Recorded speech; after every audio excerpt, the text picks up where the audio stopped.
మానసిక ఒత్తిడి, స్ట్రెస్ ఈ రోజుల్లో ఎక్కువ మందిని ఇబ్బంది పెడుతున్న సమస్య ఇది. అయితే దీనివల్ల అనేక సమస్యల వల్ల ఈ ఒత్తిడి ఇవి ఒకదాని వల్ల ఒకటి వస్తూ ఉంటాయి. మరి ఈ ఒత్తిడి నుంచి ఎలా బయటపడాలి? ఒత్తిడిని ఎలా తగ్గించుకోవాలి? ఒత్తిడిని ఎలా చిత్తు చేయాలి? ఇది ఈ వీడియోలో మనం తెలుసుకుందాం.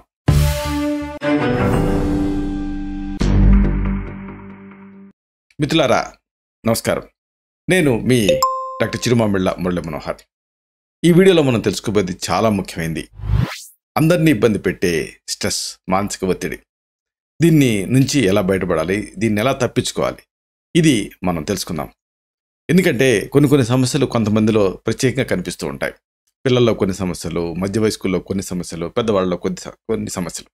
అయితే చిన్న పెద్ద తేడా లేకుండా, ఆడమగ భేదం లేకుండా అందరినీ ఇబ్బంది పెట్టే సమస్య ఈ ఒత్తిడి. అంటే ఇది చాలా కామన్ ప్రాబ్లం. ఈ కామన్ ప్రాబ్లం గురించి ప్రతి వాళ్ళకి కూడా కామన్గా ఐడియా ఉండాలి. లేకపోతే ఇది మన జీవితాలతో ఆడుకుంటుంది, మన జీవితాన్ని చిన్నాభిన్నం చేస్తుంది. స్ట్రెస్ లేదా ఈ ఒత్తిడి అనేది మోస్ట్ కామన్ ప్రాబ్లం కాబట్టి ప్రతి వాళ్ళకి దీనిపైన పరిపూర్ణమైన అవగాహన ఉండాలి. అంటే ప్రతి ఒక్కళ్ళకి కూడా ఇది రోజువారీ జీవితంలో ఒక టెన్షన్ని క్రియేట్ చేస్తూ ఉంటుంది.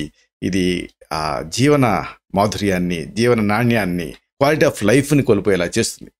అయితే మరి సర్వసన్యాసం సుఖినా భవంతు అంటే ఏదైనా ఒక సమస్య మనల్ని ఇబ్బంది పెడుతూ ఉంటే దాని నుంచి ఎలా బయటపడాలి అనేది మనం తెలుసుకోవాలి. అంటే పరిపూర్ణంగా, పూర్తిగా దీనికి మనం గుడ్ బై చెప్పాలి. పరిపూర్ణంగా ఇలా గుడ్ బై చెప్పినప్పుడే ఇది మన ఇబ్బంది పెట్టకుండా ఉంటుంది. అంటే ఒత్తిడితోటి లైఫ్ లీడ్ చేయటం వల్ల ఎప్పటికీ కూడా మనశ్శాంతి అనేది ఉండదు. అందుకే వెంటనే ఈ ఒత్తిడికి గుడ్ బై చెప్పడం అనేది ఆలోచించాలి. అది ఒక్కొక్కరికి ఒక్కొక్క రకమైన పరిష్కారం ఉంటుంది. ఎవరి పరిష్కారం ఏమిటి అనేది ఎవరికి వాళ్ళు కనుక్కోవాలి. దీనికి కొన్ని అంశాలు దోహదపడతాయి.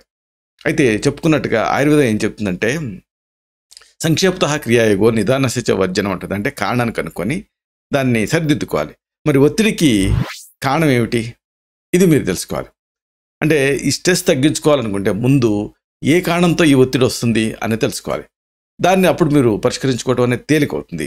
దాని నుంచి దూరంగా ఉండటం అనేది తేలికవుతుంది. కాబట్టి ఐడెంటిఫికేషను సక్సెస్లో అతి ముఖ్యమైన భాగం. అలాగే ఆయుర్వేదం సూచించేది ఏమిటంటే ఇప్పుడు ఏదన్నా ఒక సమస్య వచ్చిందనుకోండి, దాని నుంచి సర్వసన్యాసం సుఖనామితి అంటే డిటాచ్ అవ్వాలి. డిటాచ్ అయ్యి మరో దానికి అటాచ్ అవ్వాలి. అప్పుడు ఆ సమస్య మన ఇబ్బంది పెట్టకుండా ఉంటుంది. అంటే ప్రత్యామ్నాయం ఏమిటి అనేది తెలుసుకోవాలి. దాని గురించి ఆలోచించాలి, దాన్ని అన్వేషించాలి, దాన్ని అడాప్ట్ చేసుకోవాలి. ఒత్తిడి వల్ల కొంతమందికి వృత్తి నైపుణ్యాలు తగ్గిపోతూ ఉంటాయి. వృత్తి వల్ల కొంతమందికి ఒత్తిడి పెరిగిపోతూ ఉంటుంది. ఒకవేళ వృత్తి వల్ల మీకు ఒత్తిడి పెరుగుతుంది అని అనిపిస్తుంటే మీ ఆఫీసు, మీ బాసు, మీ పరిసరాలు ఇవి మిమ్మల్ని అతలాకుతలం చేస్తాయని మీకు అనిపిస్తే ఆ ప్రొఫెషన్ని మార్చుకోవటమే మంచిది. ఎందుకంటే దాంతో ఉండి దాంట్లో మునిగిపోయి కొంతమంది ఆత్మహత్యకి సంబంధించినటువంటి ఆలోచనలు కూడా వస్తూ ఉంటాయి. కాబట్టి అంత దాకా తెచ్చుకోకుండా దాన్ని వదిలేయాలి. సర్వసన్యాసం సుఖనామితి అంటే సుఖాన్ని ఇచ్చే వాటిలో బెస్ట్ ఏంటంటే డిటాచ్మెంట్. ఇలా కుదరలేదనుకోండి, అప్పుడు ఏదైనా ఆల్టర్నేటివ్ ఆలోచించాలి. అంటే డిటాచ్ అయిపోయి మళ్ళీ దీనికన్నా అటాచ్ అవ్వాలి. అప్పుడు ఆ ఒత్తిడి మిమ్మల్ని ఇబ్బంది పెట్టదు. అంతేగాని ఆ ఒత్తిడితోటి జీవించకండి. ఎందుకంటే మీ క్వాలిటీ ఆఫ్ లైఫ్ చాలా దారుణంగా దెబ్బతింటుంది. ఇక దీనికి ఒక ఈస్టర్న్ ఫిలాసఫీ చెప్పిన అద్భుతమైన పరిష్కారం ఏంటంటే ధ్యానం, మెడిటేషన్. రోజు ఒక 10 నిమిషాల పాటు డీప్ బ్రీతింగ్ని సాధన చేయండి. ప్రశాంతంగా కూర్చొని దీర్ఘంగా గాలి పీల్చండి. మెడిటేషన్ అనండి, దీన్ని ధ్యానం అనండి, భావాతీత ధ్యానం అనండి, ఏదైనా ఇది మిమ్మల్ని ఆ day to day life stresses నుంచి బయటపడేలా చేస్తుంది. లేకపోతే ప్రాణాయామం కూడా ట్రై చేయొచ్చు. అంటే ఒక ముక్కుతోటి గాలి పీల్చుకొని రెండో ముక్కుతో వదలటం, వదిలిన ముక్కుతోటి మళ్ళీ గాలి పీల్చుకొని యువతల ముక్కు రంధ్రంతో వదిలేయటం. ఇలాగా ఈ ప్రాణాయామం కూడా మీకు మంచి పరిష్కారం చూపిస్తుంది. దీంతో మీకు ఒక ప్రశాంతమైనటువంటి పరిస్థితి అనేది నెలకొంటుంది.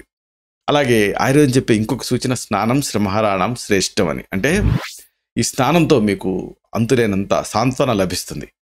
నీరు తగలగానే మన శరీరానికి కొత్త ఉత్సాహం అనేది వస్తుంది. మీరు చూడండి, ప్రాక్టికల్గా ఇది మీకు అనుభవం అవుతుంది. అంతవరకు ఒత్తిడిగా ఉందనుకోండి, వెళ్ళి బాత్రూంలోకి వెళ్ళి హాయిగా తలారా స్నానం చేసి చూడండి, వెంటనే ఆ ఒత్తిడిలో దాదాపు 75% మాయమైపోతుంది. అంత గొప్పది ఈ స్నానం. అందుకే ఎక్కువ ఒత్తిడితో మీరు ఉన్నప్పుడు ఎక్కువ 1-2 సార్లు ఇలా స్నానం చేసి చూడండి, మంచి రిలీఫ్ అనిపిస్తుంది. ఇక అన్నిటికంటే ముఖ్యంగా ఏంటంటే డిస్టార్షన్ వల్ల ఒత్తిడి ఎక్కువ అవుతుంది. కాబట్టి ఏకాగ్రత అనేది చాలా ముఖ్యం. ఏకాగ్రతని మీరు సాధన చేయాలి, ఫోకస్ పెట్టాలి. ఇప్పుడు మీకు బాగా ఒత్తిడి ఉందనుకోండి, మీకు ఇష్టమైన ఒక పెయింటింగ్ అలా తదేకంగా వేస్తూ ఉండండి, ఒత్తిడి తగ్గుతుంది. లేకపోతే మీకు ఒకవేళ ఏదైనా మ్యూజిక్ అలవాటు ఉందనుకోండి, బాగా ఒత్తిడిగా అనిపించింది అనుకోండి, మామూలుగా మీరు ఆ మ్యూజిక్ని వాయించి చూడండి, గిటార్ కానీ వైలిన్ కానీ, మీకు ఇష్టమైనది ఏదన్నా ఒకటి. ఇలాగా ఒక మ్యూజిక్ మీద మీరు ఫోకస్ పెట్టినా, పెయింటింగ్ మీద ఫోకస్ పెట్టినా, పాడటం మీద ఫోకస్ పెట్టినా, అప్పుడు ఆ ఒత్తిడి అనేది మీకు తగ్గుతుంది. ఇది ఒక మంచి టెక్నిక్. ఏదైనా ఒక వస్తువు లేదా క్యాండిల్ని అదే పనిగా చూడొచ్చు కూడా, ఏ ఫైన్ ఆర్ట్స్ మీకు లేకపోతే. ఇలాగా లేకపోతే మెడిటేషన్ చేయొచ్చు, దీనన్నా తదేకంగా చదవచ్చు. ఇలా చేస్తే మీకు ఆ ఒత్తిడి నుంచి ఏకాగ్రత వైపు మీ మనసు మల్లుతుంది, డిస్టార్షన్ ఉండదు.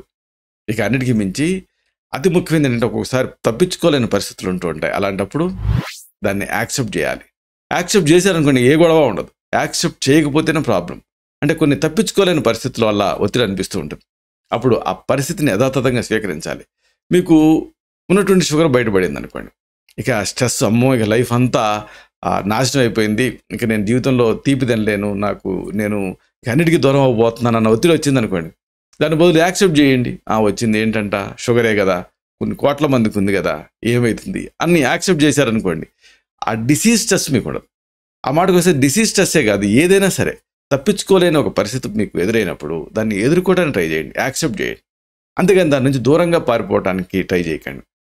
దేన్నైనా మీరు వ్యతిరేకిస్తున్నారు అనుకోండి, అప్పుడు ఒత్తిడి మరింత పెరుగుతూ ఉంటుంది. If you resist it persist అని ఏదైనా సరే యాక్సెప్ట్ చేయాలి. యాక్సెప్ట్ చేసినప్పుడు మీకు ఇబ్బంది ఉండదు. ఇంకా కొన్ని అద్భుతమైన పరిష్కారాలు కూడా ఉన్నాయి. ఉదాహరణకు ఎవరికి వాళ్ళకి ఐడెంటిఫై చేయొచ్చు. ఫుడ్ పరంగా కానీ, ఔషధాల పరంగా కానీ ఒత్తిడి నుంచి బయటపడవచ్చు. అంటే ఎక్కువగా నీళ్లు తాగాలి. చాలా సందర్భాల్లో డీహైడ్రేషన్ వల్ల ఒత్తిడిగా అనిపిస్తూ ఉంటుంది. అంటే ఏ పని తోచనట్టు అనిపించదు. అలాగే మంచి ఆహారం తీసుకుంటే కూడా ఒత్తిడి నుంచి రిలీఫ్ వస్తుంది. అందుకే చాలామంది ఒత్తిడితో ఉన్నప్పుడు బింజ్ ఈటింగ్ చేస్తారు. బింజ్ ఈటింగ్ చేసేటప్పుడు అనారోగ్యకరమైన ఆహారం కాకుండా మంచి ఆహారం తినాలి. అలాగే కాఫీ, టీలకి దూరంగా ఉండాలి. అవి తాత్కాలికంగా మీకు ఒత్తిడి నుంచి రిలీఫ్ ఇస్తున్నాయేమో అని అనిపిస్తుంది, కానీ వాటితో పాల్పిటేషన్ పెరిగి ఇంకా సమస్య ఎక్కువ అవుతుంది. మెయిన్గా కాఫీలో ఉండే కెఫీను ఇలాంటివి. కాబట్టి వాటి నుంచి దూరంగా ఉండండి. హాయిగా నిద్రపోండి. కొన్ని అడాప్టోజన్స్ ఉంటాయి ఆయుర్వేదంలో. అంటే ఏంటంటే మన కొత్త వాతావరణానికి అలవాటు పడేలాగా చేస్తాయి. ఉదాహరణకు అశ్వగంధ, శతావరి ఇలాంటివి. వీటిని కూడా మీరు వాడుకోవచ్చు. అశ్వగంధ అది లేహ్యం వాడుకోవచ్చు, అశ్వగంధ చూర్ణం వాడుకోవచ్చు, అశ్వగంధ అరిష్టం అని ఉంటుంది. ఇలాంటివి మీరు తీసుకుంటే వైద్య సలహాతోటి ఒత్తిడి నుంచి బయటపడవచ్చు. ఇలాగా చక్కని టెక్నిక్స్ ఉన్నాయి. అంతేగాని ఒత్తిడికి ఎప్పుడు కూడా తల వంచకండి, ఒత్తిడికి ఈళ్ళు అవ్వకండి. ఒత్తిడిని యాక్సెప్ట్ చేయండి, వీలైతే దానితో జీవించండి. లేదు, ఒత్తిడి నుంచి బయటపడే మార్గాలు మనం బోర్డు అని చెప్పుకున్నాం, వీటిని అడాప్ట్ చేసుకోండి. ఇలాగా ఒత్తిడి మిమ్మల్ని అతలాకుతలం చేయకుండా బయటపడవచ్చు. ఇలాంటి మరిన్ని ఇన్ఫర్మేటివ్ వీడియోస్ కోసం ఈ ఛానల్ సబ్స్క్రైబ్ చేసుకోండి. అలాగే ఈ వీడియోలో అప్లోడ్ అవడంతోనే ఆ విషయం మీకు తెలియడం కోసం బెల్ బటన్ క్లిక్ చేయండి. అన్నిటికంటే ముఖ్యంగా ఇలాంటి అద్భుతమైన చక్కని విషయాలు 10 మందికి ఉపయోగపడటం కోసం ఈ వీడియో తాలూకు లింక్ మీ సర్కిల్స్తో షేర్ చేసుకోండి. శతం జీవ శరదో వర్ధమానః, శతం హేమంతాన్ శతం వసంతాన్.